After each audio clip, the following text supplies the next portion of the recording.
네, 자, 이번 시간에는 여러분 교재 33페이지 되겠습니다. 앞 시간에 이어서 우리가 회계란 무엇인가 부분에 이제 1절의 마지막 부분을 말씀드리는데요. 앞 시간에서 수업 끝날 무렵에 있었던 회계의 질적 특성, 이 목적 적합성의 하위 질적 특성인 예피적, 예측가치, 피드백가치, 적시성, 그리고 신뢰성의 하위 질적 특성인 표검중, 표현의 충실성, 검증 가능성, 중립성.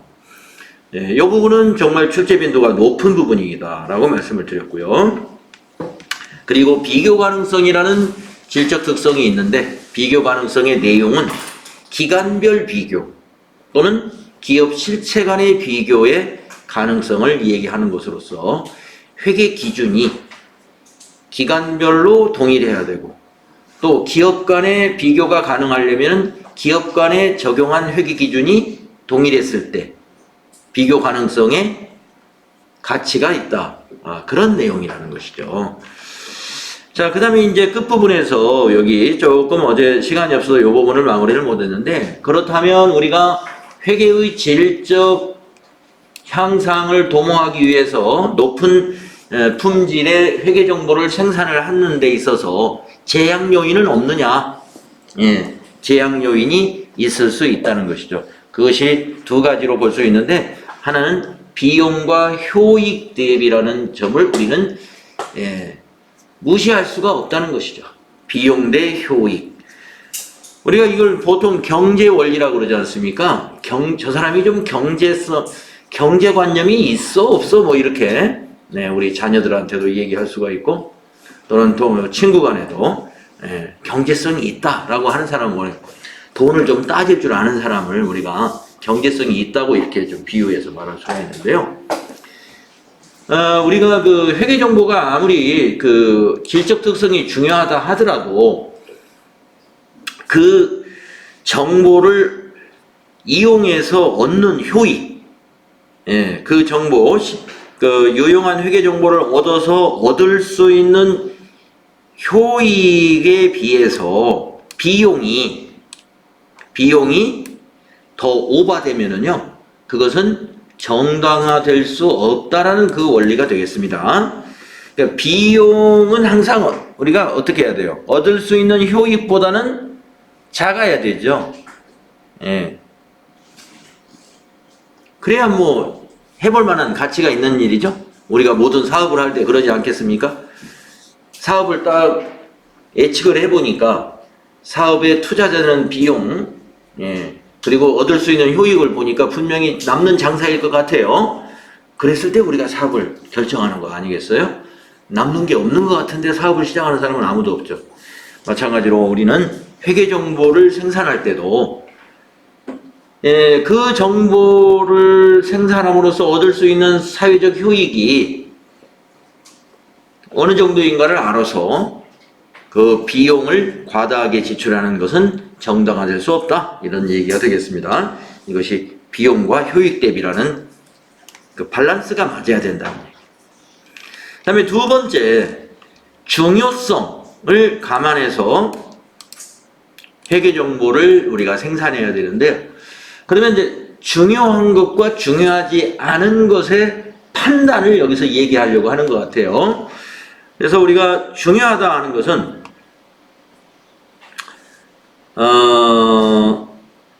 그 정보가 생략되거나 잘못 표시가 되었을 때, 생략되거나 잘못 표시되었을 때 이용자의 판단이나 의사결정에 영향을 미칠 수 있다라고 한다면 그것은 중요한 정보입니다. 생략해버리거나 뭐 생략한다고 해서 누락시킬 수도 있지만, 어떤 다른 정보하고 이게 혼합을 했어요. 다른 정보하고. 예를 들어서 매출채권 이렇게 해가지고 매출채권을 10억 원 이렇게 표시했습니다. 근데 매출채권 내부를 들여다보면 두 가지 개정 과목이 있거든요. 매출채권 내부에는 두 가지가 있는 거예요. 외상매출금이 하나 있고, 외상매출금이. 또 하나는 어음이 있어요. 받을어음. 받을어음. 근데 우리 회사는 외상매출금은 1억밖에 안 되고 어음으로 가지고 있는 게 9억이다.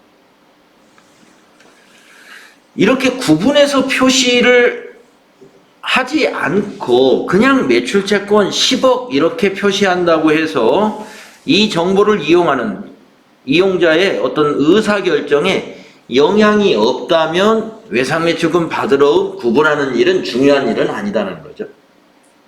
그래서 우리가 회계의 그 개정을 표시할 때 통합개정으로 표시하는 것이 몇 가지가 있습니다. 매출채권이 거기에 해당이 되고 매입채무라는 것도 거기에 해당이 되고 그 다음에 현금이 현금성 자산이라는 것도 거기에 해당이 되는데 현금이 현금성 자산에 보면은 현금, 보통예금, 당좌예금, 또 현금성 자산 이렇게 네 가지가 있어요. 그 속에는. 그런데 현금, 보통예금을 구분하는 게 중요하냐 이거예요. 중요하지 않으면 현금, 보통예금, 당좌예금은 거의 다 현금과 거의 같은 거예요. 당좌예금은 수표만 발행하면 현금 되는 거고 보통예금은 계좌 이체하면 현금하고 똑같아요. 그렇기 때문에 그것은 우리가 현금이 현금성 자산이라고 통합해서 표시하게 되면 뭐가 생략된 거예요? 현금은 생략된 거죠. 현금은 금고에 넣어놓은 현금이란 말이에요. 금고에 넣어놓은 현금. 근데 그것이 정부 이용자의 의사결정에 영향을 줄 수 있겠느냐 이거예요. 별로 영향이 없다고 저는 생각이 돼요. 현금이 현금성 자산이 10억이 있으면 이 회사 통장에 보통예금 통장이나 당좌예금 통장에 있는 돈이 10억이라는 얘기겠구나. 이렇게 이해하면 될 것 같은데요. 자, 그런 얘기입니다. 그래서 중요하지 않은 것은요, 생략되거나 통합해서 표시할 수 있습니다. 그러나 중요하다 그러면 구분 표시한다. 이렇게 이해하시면 된다. 자, 그리고 이제 제2절 회계의 순환 과정으로 넘어가 보겠습니다. 회계의 순환 과정. 자, 어제 저희가 이제 우리 개강을 하면서 앞부분에서 가장 중요한 부분입니다라고 말씀드렸는데 왜 이게 중요하냐면은 우리가 이제 회계를 공부하는 데 있어서 회계가 어떤 과정으로 업무가 진행되는지를 이해하는 그런 부분이거든요. 그래서 상당히 중요해요. 그리고 나아가서는 이제 앞으로 이제 실무를 하게 되는 것이 전부 다 이 회계 시스템을 이용해서 전산 프로그램으로 이제 처리를 하는데 그 원리를 이해하는 것이 여기서 해보는 오늘 실습 내용이라는 것이죠. 그래서 회계 기초 부분에서 아주 중요한 부분이다라고 생각이 듭니다. 자, 그래서 오늘은 이 회계의 순환 과정 내용을 한번 시작을 해보도록 하겠는데요. 첫 번째 단계가 회계상 거래를 인식하는 단계예요. 그 거래가 회계상 거래이냐 아니냐를 인식하는 단계. 그래서 어제 여러분들 사전평가 시험 문제에서 9번째 문제인가 8번째 문제에 회계상 거래가 아닌 것을 찾으시오라고 그런 문제가 있었어요. 근데 공교롭게 제가 그거를 답을 그냥 적어줬어요. 다 맞았어요, 여러분요. 답을 거기다 적어놔가지고. 네. 그래서 우리가 회계상 거래라는 건 그럼 어떤 거래냐? 이걸 정의할 수 있어야 되겠죠. 그래서 회계상 거래를 정의하는 내용 읽어보도록 하겠습니다. 자, 거래란 일반적인 의미로 주고받음 또는 사고 팜이라는 뜻이다. 그런데 회계상 거래는 이와 달리 사용된다. 그러면 회계상 거래는 뭐냐? 여기서부터가 이제 정의가 되겠습니다. 밑줄 그으시면 돼. 여기까지. 이게 회계상 거래예요. 기업의 경영활동에서 자산, 부채, 자본, 수익, 비용의 증가와 감소 등 변화를 가져오는 것이 회계상 거래입니다. 그러니까 회계상 거래가 뭡니까를 가장 요약해서 말할 수 있는 내용이 바로 이 부분이에요. 기업의 활동에서. 기업의 경영활동이 아닌 것은 회계상 거래 아니에요. 만약에 아까 우리가 앞 시간에 회계의 전제 조건 중에 기업 실체의 조건이라는 게 있어요. 기업 실체의 조건. 예를 들어서 사장님의 집수리를 했다. 그런데 사장님이 우리 회사 돈을 좀 지불해 달라고 그래가지고 그 수리회사에 돈을 좀 입금해 줬어요. 그건 회계상 거래네요. 회사 돈이 나갔으니까. 예. 회사 돈이 나갔어요. 그건 회계상 거래예요. 회계 처리해야 됩니다. 우리 회사 경영활동이 아닌데 그 사장님 가지급금으로 처리해야 돼요. 개인 회사 같으면은 자본금에서 인출금으로 빼줘야 돼요.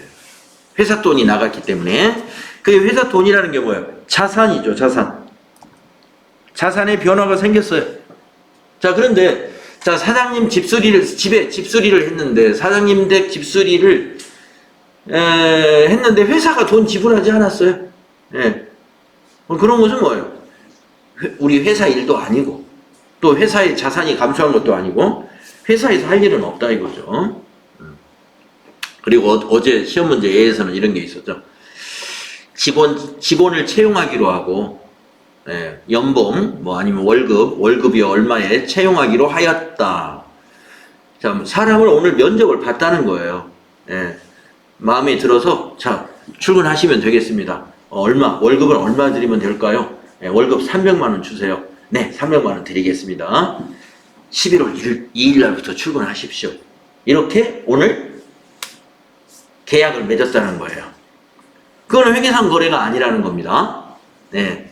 회계상 거래는 이제 그 직원을 채용해서 11월 첫 번째 달 봉급이 나가면서부터 그 사람과 관련된 회계상 거래가 일어나는 거예요. 자, 그래서 회계상 거래 정확히 알아주십시오. 기업의 경영활동에서 자산, 부채, 자본. 앞으로 아주 지겹게 들어야 돼요. 자산, 부채, 자본. 여러분이 앞으로 공부하는 게 이 자산, 부채, 자본이 무엇인지를 정확히 아는 것이 회계 공부라고 해도 회계 공부라고 해도 되겠습니다.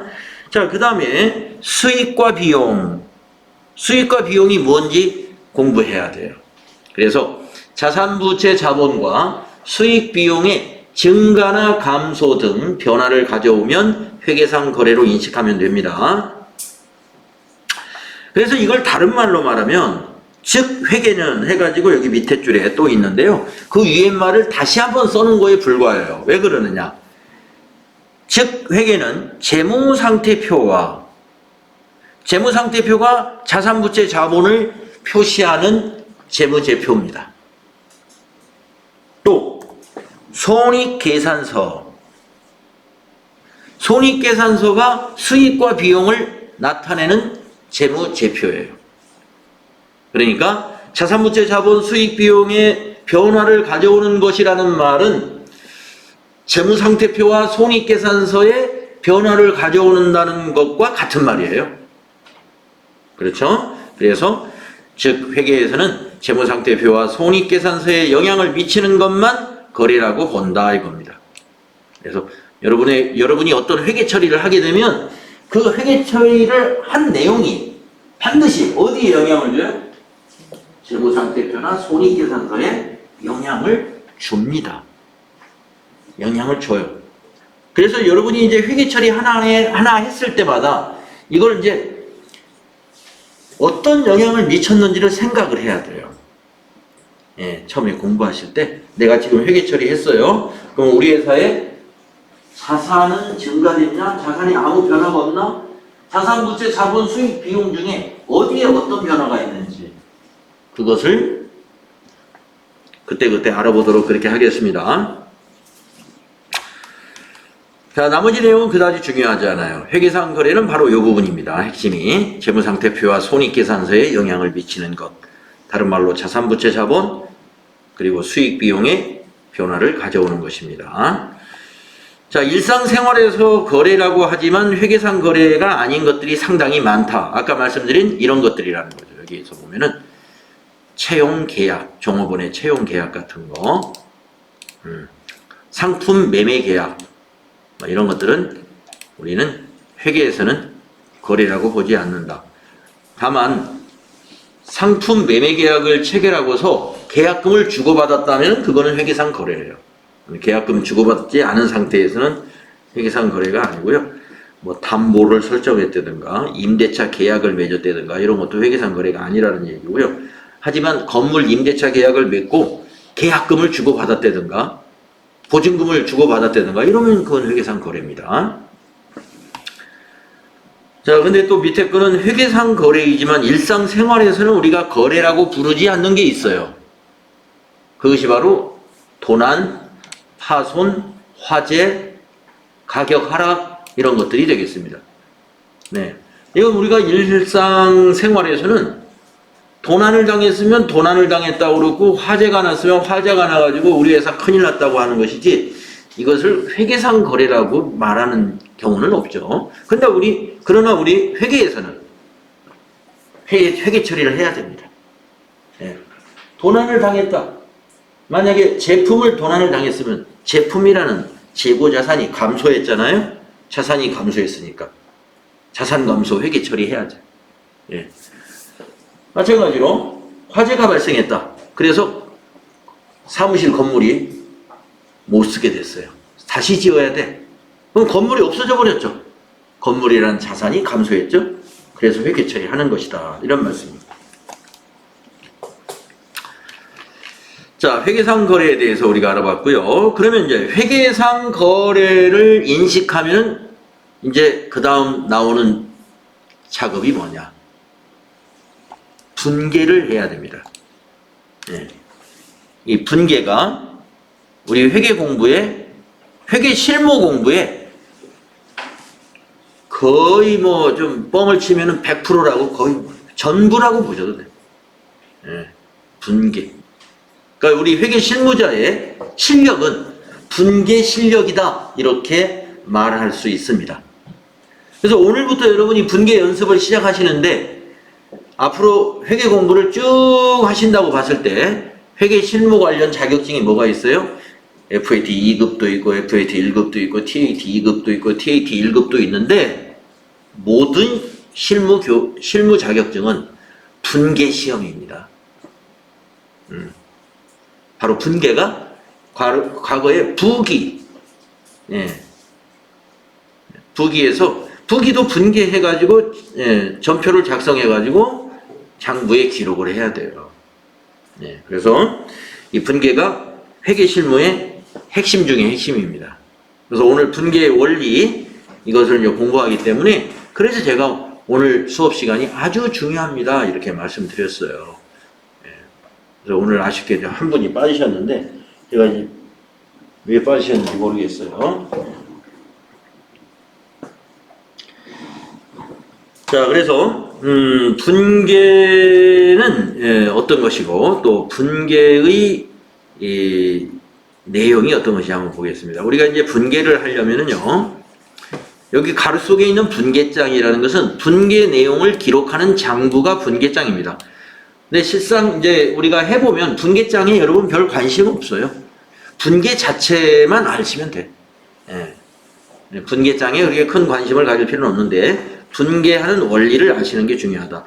그러면 분계하는 원리의 핵심이 뭐냐? 거래의 8요소라고 하는 원칙이 있습니다.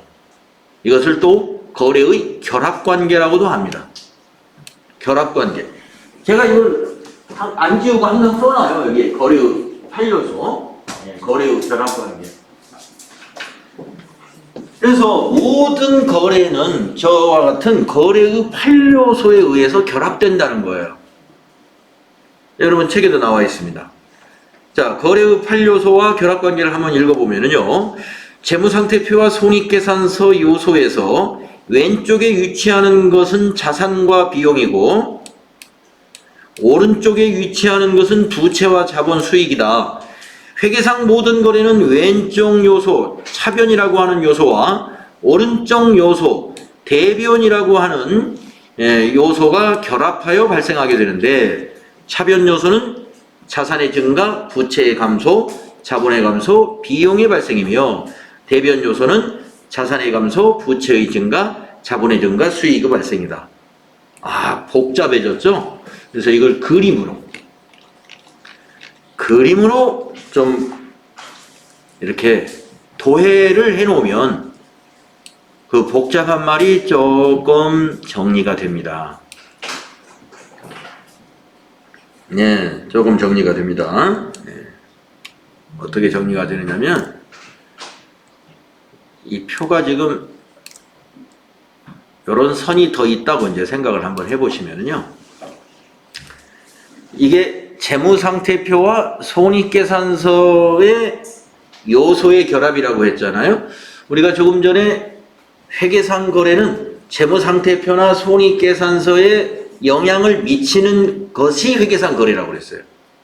그래서 재무상태표와 손익계산서의 실체를 여기다 이렇게 그림으로 표현을 하는 겁니다. 표현을 해 놓은 거예요, 이게. 이렇게 가운데는 또 왜 나누느냐? 왼쪽 요소, 오른쪽 요소 했잖아요. 그래서 아까 왼쪽 요소는 차변 요소, 오른쪽은 대변 요소. 그러니까 여기가 차변이고, 여기가 차변이고, 여기가 대변인 것입니다. 그래서 앞으로는 차변, 대변 이렇게 부르겠어요. 그러면 지금 두 줄이 있는데 먼저 위에 있는 줄은 이게 바로 재무상태표. 네, 재무상태표.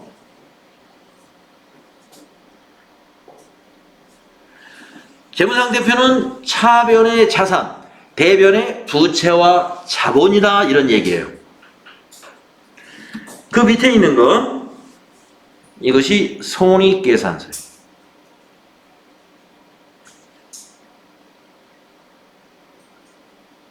이것이 손익계산서요. 손익계산서는 비용은 차변에 오고 수익은 대변에 갑니다.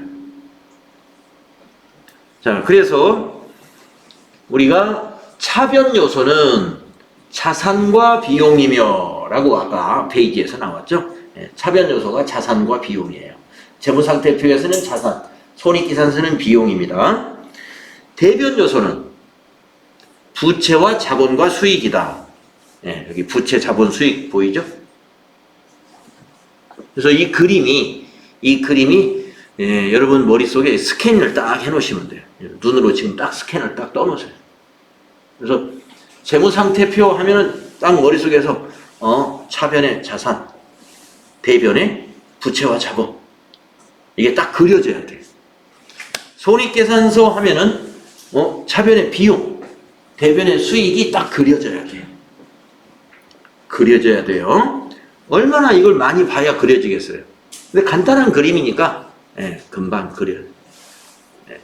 그러니까 여러분의 그 눈이 핸드폰이라고 생각하시면 돼요. 딱 찍었어요. 착각. 생각나면 딱 찾아보시면 돼요.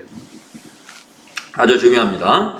그런데 이제 손익계산서는 나중에 손익계산서의 구조를 손익계산서 수익과 비용의 대응 원칙에 의해서 손익계산서 구조는 나중에 다음 조금 지나면 새로운 구조로 여러분이 또 정리된 것을 외워야 되는데 일단은 이렇게 알아두시고 여기서는 차변 요소와 대변 요소, 거래의 8요소를 우리가 정확히 이해를 해야 됩니다. 자, 그러면 여기 보니까 뭐 증가, 감소, 발생 뭐 이런 말이 있는데 증가와 감소가 뭐냐? 여기를 한번 읽어보면은요. 재무상태표 요소와 손익계산서 요소가 같은 방향의 기록이 되면 증가. 네. 원리가 간단해요. 같은 방향의 기록이 되면 증가. 반대 방향의 기록이 되면 감소. 네. 그게 무슨 말이냐면은 재무상태표 요소든 손익계산서 요소든 자, 차변 요소가 자산과 비용이라는 말이에요. 그러면 자산과 비용은 차변에 기록하면 증가한다. 자산의 증가는 차변이다. 비용의 발생은 차변에 기록한다. 발생이나 증가는 거의 같은 말이죠. 네. 뭐 여러분이 발생이나 증가를 그냥 비용의 증가 이렇게 해도 뭐 큰 문제 없어요. 비용이 증가했다는 건 비용이 발생했다는 거니까. 네. 그래서 보세요. 차변 요소는 자산과 비용밖에 없잖아요. 그러니까 자산을 차변에다 기록하면 자산이 증가했을 때, 비용을 차변에 기록했을 때는 비용이 발생했을 때 기록한다. 그 다음에 감소. 아까 반대 방향에 기록하면 감소다고 그랬어요. 그러면 자산을 볼까요? 자산이 감소했을 때는 대변에 기록하죠. 반대 방향. 자, 비용이 반대 수익 발생? 물론 비용의 반대는 수익이긴 해요. 그런데 비용은 발생과 여기서 같은 자산이 증가했다 자산이 감소할 수 있는데 비용도 말이죠. 사실은 발생했다가 취소할 수가 있어요. 그래서 여기다 살짝 써놓으세요. 비용 취소.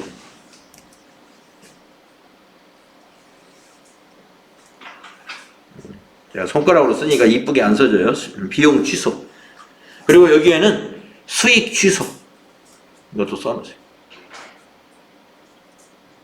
네. 그래서 비용 취소와 수익 취소까지 넣으면 사실은 10요소예요. 차변의 5가지 요소, 대변의 5가지 요소. 어제 수업 들었던 내용을 잘 기억하고 계신지 모르겠는데 어제 제가 보험료 얘기를 발생주의를 가지고 발생주의를 여러분에게 좀 이해시키려고 보험료 얘기를 살짝 했었습니다.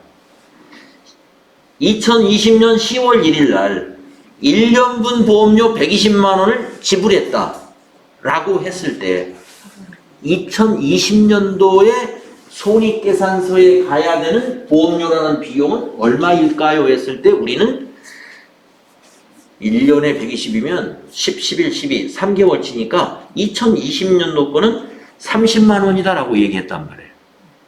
그러면 회계 처리는 그럼 처음부터 10월 1일 날 보험료 지급할 때 차변에 보험료 30만 원? 이렇게 회계 처리하는 회사 거의 없어요. 10월 1일 날 보험료 120만 원 지불할 때 그냥 120만 원을 다 비용 발생시켰다가 대변에는 자산 감소. 네, 자산 감소.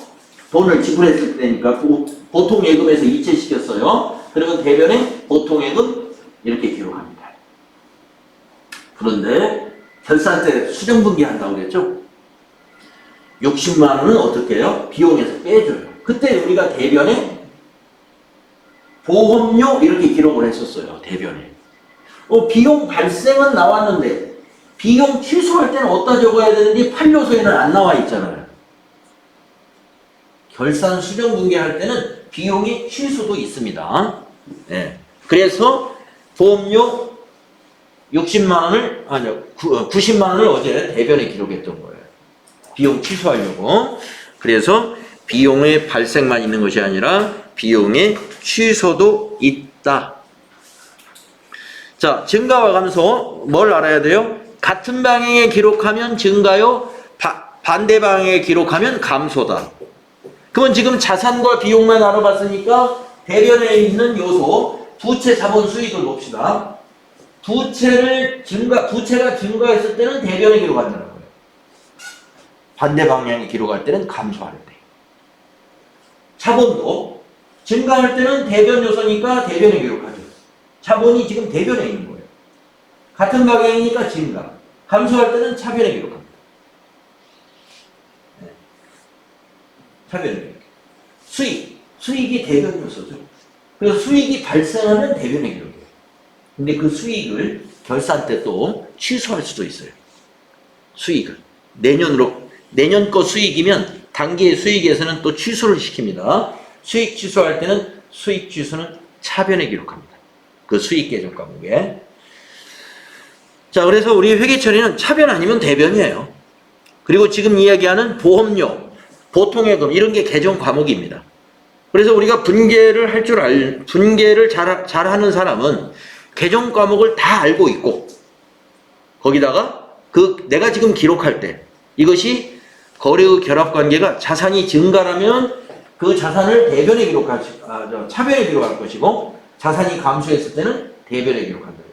그래서 차변과 대변은 반드시 결합을 한다 이거예요.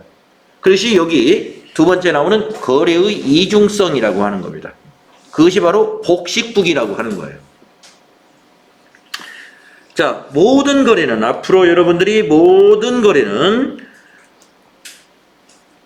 원인과 결과라는 인과관계로 우리가 장부를 기록할 것이다. 그래서 그걸 이중으로 기록을 하게 됩니다. 이것이 바로 거래의 결합관계라는 거예요.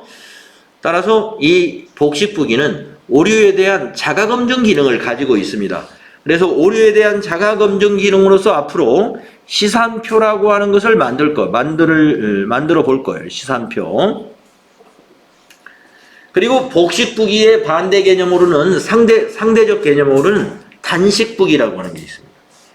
단식부기는 차변 요소와 대변 요소로 이중으로 기록하지 않고 장부 하나에만 기록하는 회계 장부의 기록 방식 중에 하나인데, 그걸 우리가 국세청에서 간편장부라고 불러요. 간편장부 양식이 있습니다. 그건 장부가 그냥 하나입니다. 그래서 일정 규모 이하의 사업자는 복식부기에 의해서 장부를 기록하지 않아도 됩니다. 그러나 일정 규모 이상의 기업은 복식부기에 의해서 장부를 기록하지 않으면 관할 기관에서 기장하지 않았다. 무기장 가산세. 그래서 기장하지 않은 거에 대해서 세금을 더 내게 되죠. 자, 그래서 대부분 우리가 더존이라는 이런 프로그램을 이용해서 회계 처리를 할 필요가 있다라는 회사는 다 뭐하는 회사냐? 복식부기가 필요한 회사들이에요. 단식부기 정도로 회계 처리할 수 있는 회사는 그 비싼 더존 프로그램을 사서 쓸 필요가 없습니다. 거의 모든 사무실에 다 있는 엑셀 하나면 돼요. 단식부기는 그냥 엑셀로 장부 써나가는 거예요. 우리 현금 출납장 써나가는 그 형식하고 아주 비슷합니다. 자, 거래의 이중성 복식부기. 또 거기에다가 밑에 보시면 대차 평균의 원리라고 했어요. 자, 모든 거래를 차변 요소와 대변 요소로 기록하기 때문에 차변과 대변의 합계는 항상 일치합니다. 차변과 대변의 합계는 항상 일치한다고 하는 것이 대차 평균의 원리라는 것이죠. 그래서 요거 거래의 이중성이 여기선 이론적인 면에서 중요하고요. 이 부분, 이 왼쪽에 있는 이 그림은 꼭 스캔을 해가지고 여러분 머릿속에 잘 저장을 해 두십시오. 그래서 이 그림을 먼저 넣으시고 이 그림을 연상한 다음에 차변 요소를 한번 읊어보는 겁니다. 차변에 있는 거니까 자산 증가, 부채 감소, 자본 감소, 비용 발생. 대변 요소, 자산 감소, 부채 증가, 자본 증가, 수익 발생. 왜 이렇게 되는 거지? 이 그림을 바탕으로 해서. 같은 방향에 기록했을 때는 증가, 반대 방향에 기록했을 때는 감소. 그 원리라는 거예요. 그래서 이 원리를 알게 되면 우리가 분계를 하는 기본을 갖춘 겁니다. 이 원리를 우리가 이용해서 이제 분계를 해야 되는데, 그럼 분계를 하려면은 이 차변 요소, 대변 요소만 알면 되느냐? 아까 보험료라든가 보통예금과 같은 처리할 수 있는 계정 과목을 알아야 돼요. 또. 계정 과목을. 그래서 계정 과목이라는 건 뭐냐면 우리가 회계 처리를 할 때 쓰고 있는 단위예요. 그 계정 과목의 이름이라는, 계정 과목이라는 것은 회계 처리를 할 때 쓰고 있는 그 계정의 이름입니다. 그 이름, 계정에 붙이는 이름. 그래서 회계 처리는 계정에 붙이는 이름, 즉 계정 과목으로 회계 처리를 하게 된다. 그래서 이제 계정 과목을 여러분이 외우셔야 돼요. 외워야 될 것들이 상당히 많이 있습니다. 그래서 이제 개정 과목을 제가 이제 내일쯤에는 인쇄를 또 여러분이 그 A4 용지 앞뒷면으로 인쇄를 해서 여러분들에게 나눠드리면 그거 이제 그 소지하시면서 외우시기도 좋고요. 여러분 책에도 있어요. 개정 과목 정리해 놓은 게. 네. 여러분 책에도 있습니다. 그래서 개정 과목들 암기가 필요하겠습니다. 그러면은 이제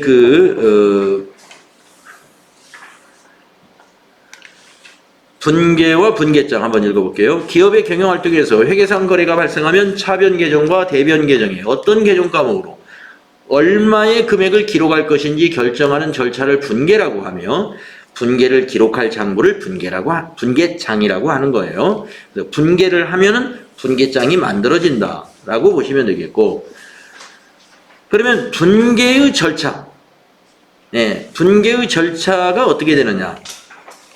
분계의 절차, 이렇게 여기서 이제 1, 2, 3으로 3단계로 정리를 해 두었습니다. 그래서 여기서부터는요, 분계의 절차부터 이제 설명드리고, 우리가 조금 전에 제가 나눠드린 그 종이에다가 또 분계 6개 연습하려고 1페이지에다 넣어놨어요. 그래서 다음 시간에 분계 절차 설명드리고 분계 연습 좀 해보도록 그렇게 하겠습니다.